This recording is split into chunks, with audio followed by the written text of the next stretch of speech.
अवलोकन गर्नु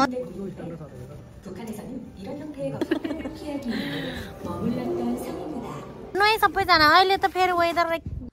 नमस्ते साथीहरु सम्पूर्णमा आयो तपाईहरु पनि सन्चै हुन्छ होला नि म पनि सन्चै नै छु अनि आज चाहिँ मैले नयाँ भिडियो लिएर आइसकेको छु साथीहरु अनि भिडियो के कस्तो भनेर चाहिँ तपाईहरुले थम्बनेलमा देखि नै सक्नु भएको छ साथीहरु अनि भिडियोलाई अन्तिमसम्म हेरेर लाइक एन्ड सब्स्क्राइब शेयर पनि गर्न नभुल्नु होला अनि के कस्तो लाग्छ प्रतिक्रिया पनि दिनु नभुल्नु होला साथीहरु आज चाहिँ किम्पोको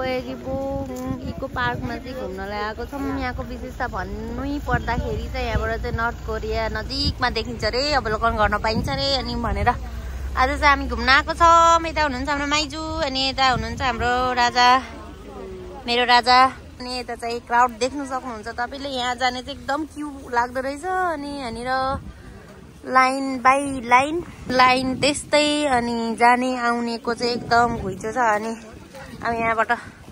गइसकेपछि चाहिँ अनि अब त्यहाँसम्म गाडी नजाने भएर चाहिँ यहाँदेखि चाहिँ यस्तो सटल बसमा जानु पाउँदो रहेछ अनि त्यही भएर हाम्रो मामाले चाहिँ माथि जाने पनि अनि यहाँको लागि पनि टिकट काट्न जानु भएको छ लाइनमा हामी चाहिँ त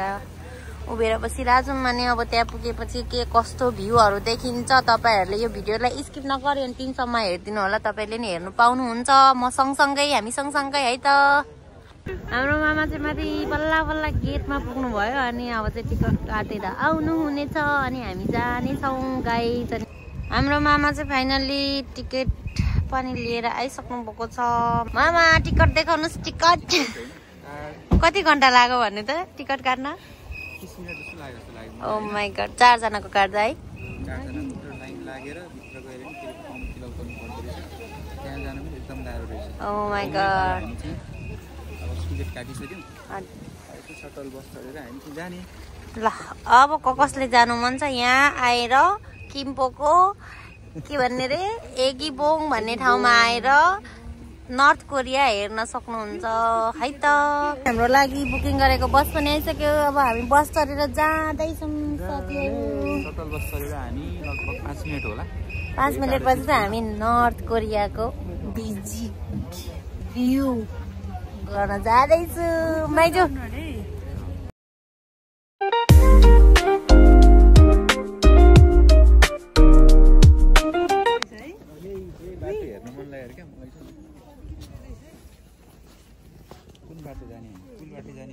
पुल जाने नि म यो पुलको त पुल जानु मिल्छ त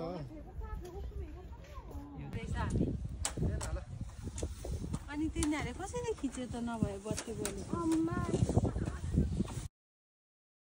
हानेर चाहिँ साथीहरु देख्न सक्नुहुन्छ टोपी जस्तो पनि घण्टी जस्तो पनि आकार दिएको ठाउँ रहेछ अनि मैले चाहिँ हानेर एक दुई पूजा हानेर अनि अलिक माथि हेर्नको लागि एक्साइटेड पनि छु सो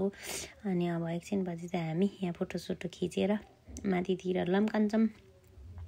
है त लेट्स सी हेर्दै जाऊँ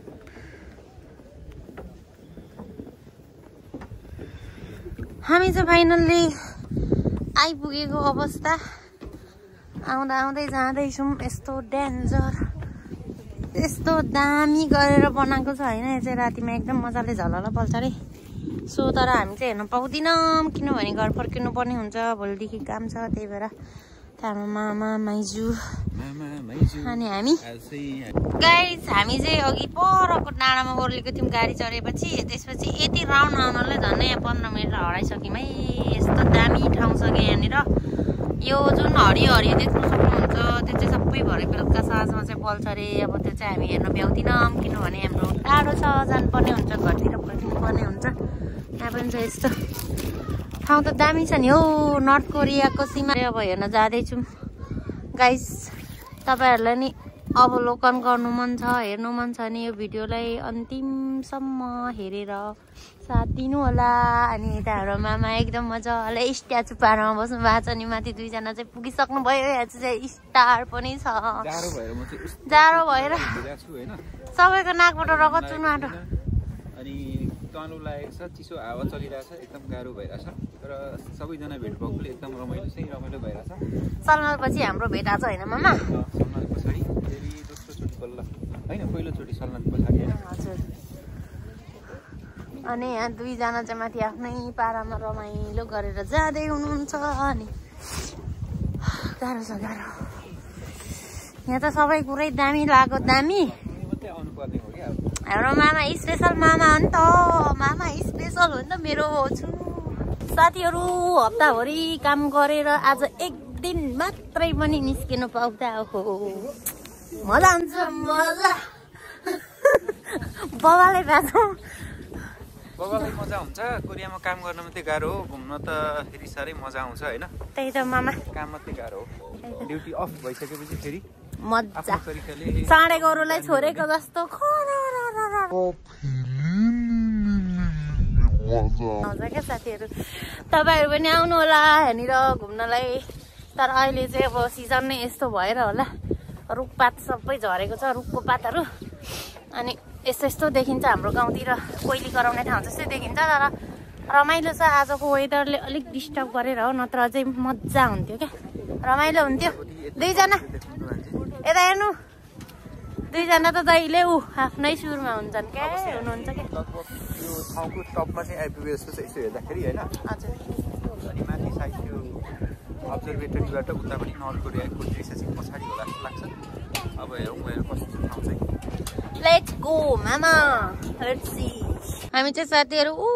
अलिकति सेतो हिउँको थुप्रोदेखि त्यसको पल्लोपट्टिबाट सटल बसमा चढेर आएर अनि त्यो घरनिर ओर्लेर अनि त्यो पुल चढेर अनि यस्तो राउन्ड मारेर हामी चाहिँ यहाँनिर आइपुगिसक्यौँ अब चाहिँ नर्थ कोरिया त्यहाँनिरबाट उतापट्टि चाहिँ नर्थ कोरिया देखिन्छ अरे आजको वेदर चाहिँ यस्तै छ तर पनि हामी देखाउने कोसिस गर्छौँ तपाईँहरूलाई पनि देखाउँछौँ र हामी पनि हेर्छौँ साथीहरू लाई साथीहरू आज चाहिँ गन्तव्यमा अनि पुग्यो अनि एकदम मान्छेहरूको क्राउड पनि देख्न सक्नुहुन्छ अनि नर्थ कोरियालाई चाहिँ अझै मजाले कसरी चाहिँ अवलोकन गर्ने हो त भनेर विभिन्न प्रकारको सामग्रीहरू पनि राखिदिनु भएको रहेछ अनि त्यसै क्रममा मैले पनि दायाँ बायाँ क्यामेरा घुमाएँ अनि त्यसपछि मैले पनि हेर्नको लागि तयारी भएँ लेट्स सी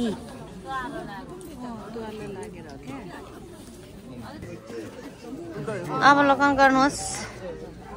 नर्थ कोरियाको एकदम मजाले अवलोकन गर्दै हुनुहुन्छ यहाँनिर मजाले देख्दै हुनुहुन्छ आज वेदरले कस्तो ठगेको पुरा जङ्गल सल्लाह घारी मात्रै रहेछ त हौ ए ए यतातिर रहेछ ल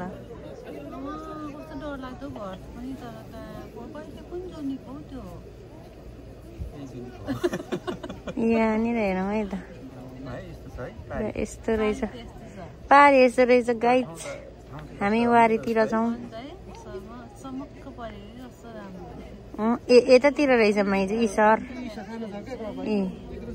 अलिक सर यतातिर रहेछ यतातिर उयो रहेछ है कम्पनीहरू यहाँनिर चाहिँ साथीहरू थिएटर्स पनि रहेछ है अन्डरग्राउन्डमा अनि त्यसै हामी पनि झरेर हेऱ्यौँ अनि यो ठुल्ठुलो बिल्डिङहरू पनि रहेछ अनि अघि दूरबीनबाट चाहिँ देखेको थिएन सानो घर मात्रै देखेको थियो अनि के कसो भनेर सोधखोज गर्दाखेरि चाहिँ यहाँनिर पनि भनिरहेको छ अनि यो चाहिँ पहिला साउथ कोरियालाई ढाट्नको लागि चाहिँ यहाँनिर पनि यस्तो छ है भनेर देखाएको हो अरे अनि स्क्यान जुन गरेको ठाउँमा चाहिँ त्यहाँ चाहिँ ठ्याक्कै आर्मी ब्यारेक छ अरे अनि त्यसपछि यहाँ समुद्र त उस्तै भइहाल्यो होइन अनि यतिकैमा अब यति हेरिसकेपछि चाहिँ यस्तै रहेछ नर्थ कोरिया भन्दै गफ गर्दै निस्क्यौँ अनि आर्ट्सहरू पनि हेर्दै अब चाहिँ घरतर्फ साथीहरू हामी ओह्रालो झर्दैछौँ अघि जुन बाटो चढेर आयौँ त्यही बाटो हामी फर्किँदैछौँ कफी टाइम पनि सकियो हामीले कफी टाइममा चाहिँ एकदम भिड भएर हामीले भिडियो बनाउन पाएन अनि हामी चाहिँ अब निस्किसकेको यता हेर्नु है सबैजना अहिले त फेरि वेदर घरि ती घाम लाग्ने घरि पानी पर्ने भएर के भन्छ घरि घाम लाग्ने घरि हुस्सु लाग्ने भएर हामीले चाहिँ एकदम डिस्टर्ब भइरहेको छ आज वेदरले एकदम च्यालेन्ज हानेको छ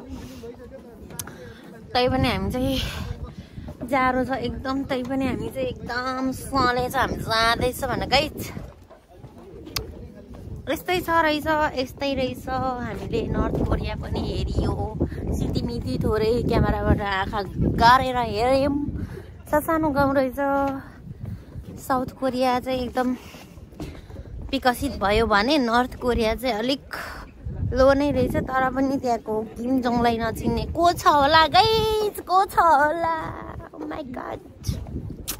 नर्थ कोरिया पनि हेरि नै सक्यौँ, कतिचोटि भनि पनि सकेँ मैले। अनि तपाईँहरूले नि स्किप नगरिकन यो भिडियोलाई हेरेर अन्तिमसम्म हेरेर होइन अवलोकन गर्नुहोस्। अनि हामी चाहिँ अब घर फर्किँदै गरेको, अब चाहिँ छैन हाम्रो घुम्नुपर्ने। अनि